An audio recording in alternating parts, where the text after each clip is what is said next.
welcome back to my channel. Or should I say hola, welcome back to my channel. Because today I am doing a showdown. I'm gonna be featuring 4 low-carb tortilla recipes that I pulled from the internet. These are all keto tortilla recipes where I just Googled keto tortilla, and these are the 4 ones that showed up. They were the highest ranking ones. So I'm gonna put them head to head, figure out which one is the best one in terms of pliability. Does it actually seem like a normal tortilla? Taste, does it taste like a tortilla? And ease of making too. Is this gonna take me hours? Do I have to have all the special ingredients and equipment, or is it super simple? So if you wanna watch this and find out which one won, then keep watching. The first recipe that I'm gonna review is by My PCOS Kitchen. For this recipe, we need some almond flour, some psyllium husk, we need egg whites, these are 4 egg whites, some baking powder, salt, and a little bit of boiling water, 120 milliliters to be precise. We're gonna add all of our dry ingredients into a bowl and whisk them together until they're combined. Then we add our wet ingredients, which is our egg whites and our boiling water. Mix them all together until they're all combined. They form like a pasty appearance. Now, it's the psyllium husk in this recipe that acts almost like a gluten to hold it together. Now, she also reports that certain types of psyllium husk can turn the mixture purple, so you want to go for like a super fine one like the Now brand is what she recommends. After the mixture sits for 5 minutes, we just push it all into a giant dough ball and portion it out into 8 little balls. These are going to be our individual tortillas. Now, the author does claim that these are soft, pliable, chewy tortillas, which is achieved by the combination of the psyllium husk and the almond flour. You cannot sub for coconut flour in here because it makes it too dry and not soft at all. Once we have our first ball, we're going to flatten it between 2 pieces of parchment paper, and she recommends using a cast iron skillet because it's heavy and it can apply a lot of pressure down. Just smush it down, even do like a steering wheel motion with your hands, and this will create the perfect tortilla shape.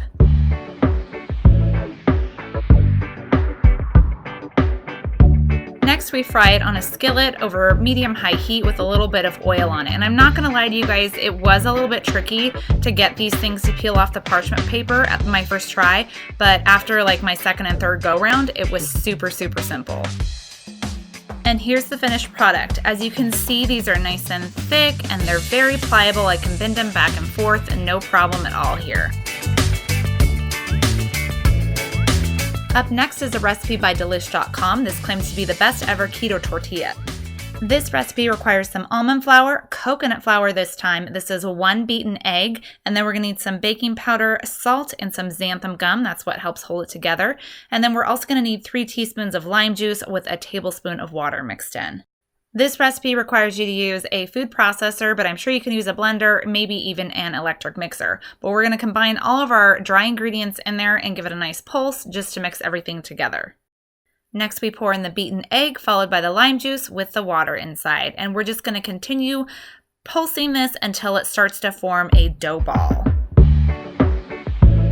Next, you want to form a ball within your hands, wrap it up with saran wrap, and then you're just going to gently knead it while it's in the saran wrap, just for a few minutes. This will just help stretch it out and make it nice and pliable. Then you want to put it in the refrigerator for 10 minutes to rest, just in between the eggs and the bacon there. That's a good spot for it. After the 10 minutes are up, we're going to take it out of the fridge and we are going to divide it up into 8 individual portions. And you want to roll each one into a ball. Once you're done rolling, we're just gonna move these aside. These actually look like little juggle balls. So if you're a juggler, you could try and juggle them, but I'm not. So I'm just gonna move that aside and we're gonna move on to rolling these out. So the recipe says that these need to be rolled out between 2 pieces of parchment paper. So just place 1 ball down and put a piece of parchment paper over it, give it a good smash, and then we're gonna bring out our rolling pin.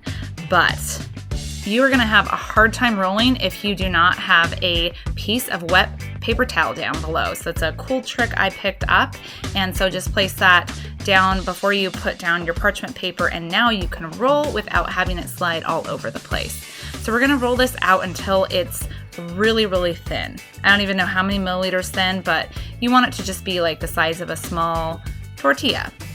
Now the recipe says to cook these on a skillet that's lightly oiled for 20 to 40 seconds. I felt like that was a little bit too long because my tortilla got a little bit hard. So I actually would only put them on there for like less than 10 seconds before I'd flip it, and they were still very flexible and still held their shape. And I like how flat these guys turned out. I mean, this looks like a legit tortilla with how thin it is. Up next, I'm going to review a recipe by dietdoctor.com. This recipe calls for 2 whole eggs and then 2 separated egg whites. And I like this recipe because we're going to use cream cheese here. So hopefully this is going to cut down that eggy taste. And then we also have a little bit of coconut flour, some psyllium husk, and some salt for flavor. We are going to start by mixing together our eggs and egg whites. We're going to beat these with an electric mixer until they're fluffy. So it takes about a few minutes. And then we'll add in our cream cheese and continue to whisk it until it's nice and smooth.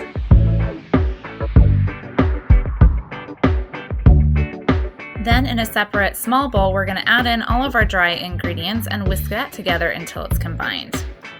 Next, we're going to slowly pour in our dry ingredients into the wet ingredients, mixing at the same time until it's fully combined. You want it to be like a pancake-like consistency.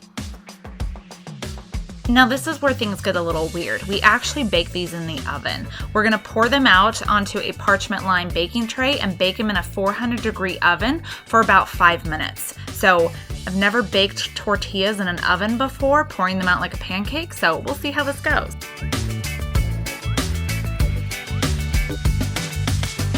After they're done baking, we just pull them out of the oven. I just let mine cool a little bit until I could touch them, and then I used a spatula to get underneath them so I could flip them over. And they are pliable.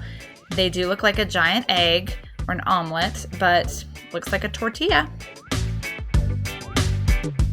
And last is a recipe by Low-carb Maven. This is her almost zero-carb, low-carb wraps.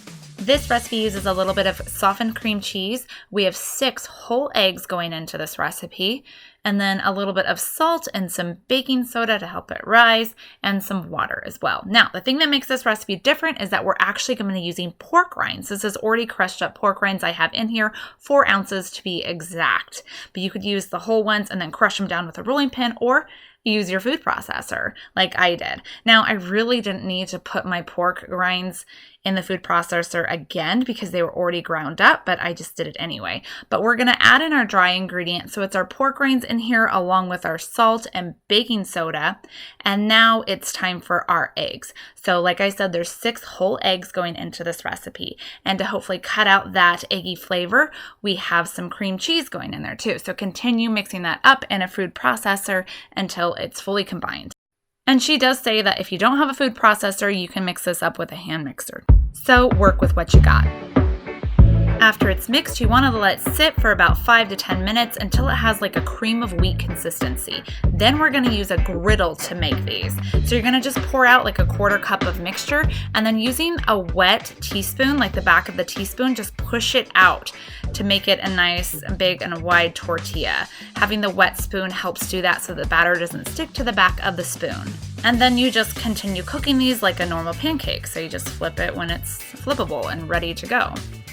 What I love about this recipe is that it's almost 0 carb. So since it uses the pork rinds, there's only 1 net carb per 2 tortillas. So this is especially a great recipe if you're trying to avoid nut flours or just try and get as low as carbs as possible. And these still look really pliable, like they'd be a nice tortilla.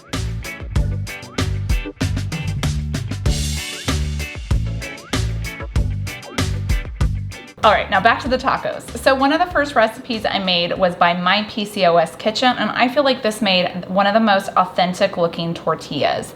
It was pliable, it was moldable, it actually retained its shape after it had been sitting out for a while. She even says that you can store it at room temperature or you can refrigerate it. These can even be frozen, which is a plus. So the tortilla by My PCOS Kitchen, I feel like it was excellent. It's a little thick, a little chewy, but still the flavor, it's really, really good. So to rate this one, I think for pliability and appearance of overall, is it like an actual tortilla? I give it a 5 out of 5. For ease of making, it's a 5 out of 5 because it was really simple. And then for taste, it's probably about like a 4.5 out of 5 because it's really good still. It's just like, it's kind of thick inside your mouth.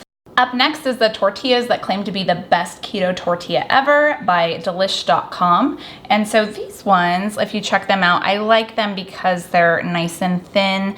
You put them on a frying pan just like a regular tortilla too. Appearance-wise, they look just like a tortilla, and they're nice and pliable as well. So like this is what it looks like. So even after it's just sat and cooled, it's still you can move it and I can fold it and it doesn't break in half. So it's an added bonus. But like I said, I did have to not cook these as long.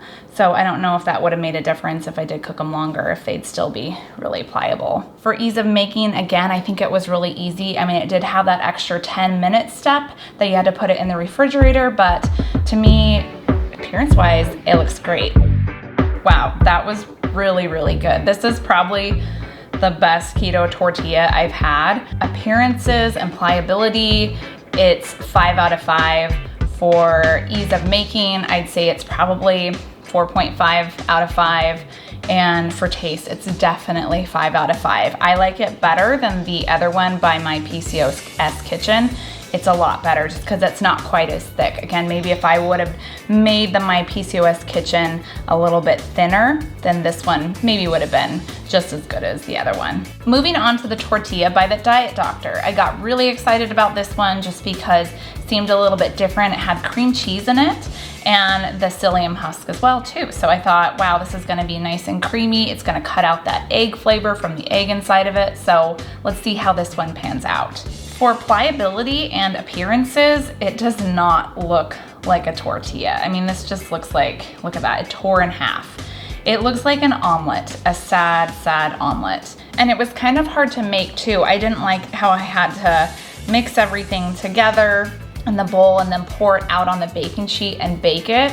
It just was like a lot of bowls and utensils and pans, and I had to turn my oven on, so that was just weird. Don't think that's a traditional way that you make tortillas. Maybe it is, but it's not really the way that I've made them before.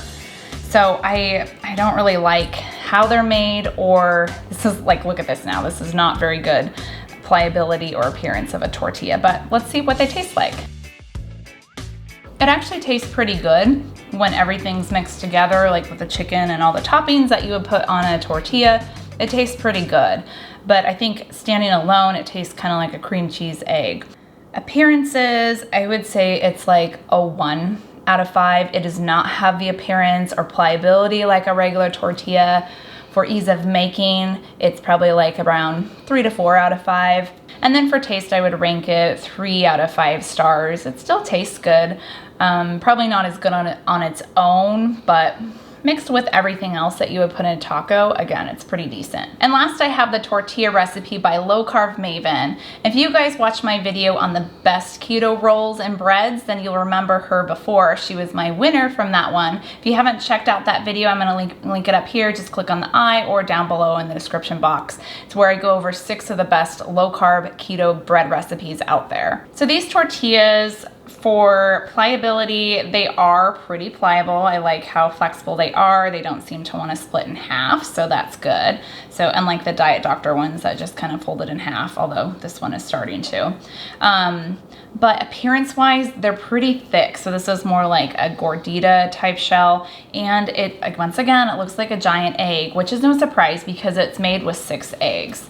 I liked though that it was a 0 carb or almost 0 carb option. So she said that in 2 of these tortillas, it's just 1 net carb, which is really, really good macros on that. So if you're really trying to avoid any sort of nut flour, then this is probably gonna be your option. For making, ease of making, it actually really was kind of simple. I don't really like dragging out my food processor and then also a pancake griddle, but it actually had some pretty simple ingredients like the pork rinds. You can just pick up a bag of that from the store, baking soda, cream cheese, all of it was pretty simple. I feel like it actually tastes like an omelet, probably because of all the egg, which is something that people had said before in some of their reviews. And she did say that you can remedy that by just going with 3 whole eggs, 3 egg whites, and I think it was 3 tablespoons of oil. Once again, I'm gonna have all the recipes linked down below so you could check out her site to see some of the adjustments that she's made. But yeah, I just feel like it's more like an omelet with the taco toppings on it. So I'm not that big of a fan. It's not that truly authentic tortilla I was going after. For taste, it's more like a 2 out of 5 for me. For appearance, it's probably like a 3 out of 5, and for ease of making, maybe like a 4 out of 5. So that ends my showdown. Once again, my winner is by Delish.com, their recipe for the best ever keto tortillas. So definitely check them out. Coming in at a close second is the ones from my PCOS kitchen. It's another favorite of mine. I'm gonna have all these linked down below, so make sure you check them out and let me know if there's any other delicious keto tortilla recipes that you tried that I missed and that you think that we all should know about. Put those down below. Put your favorites down in the comments below. And also, if you guys have any ideas of any more head-to-head videos you want me to do, let me know that as well too. You guys have a great one. Bye.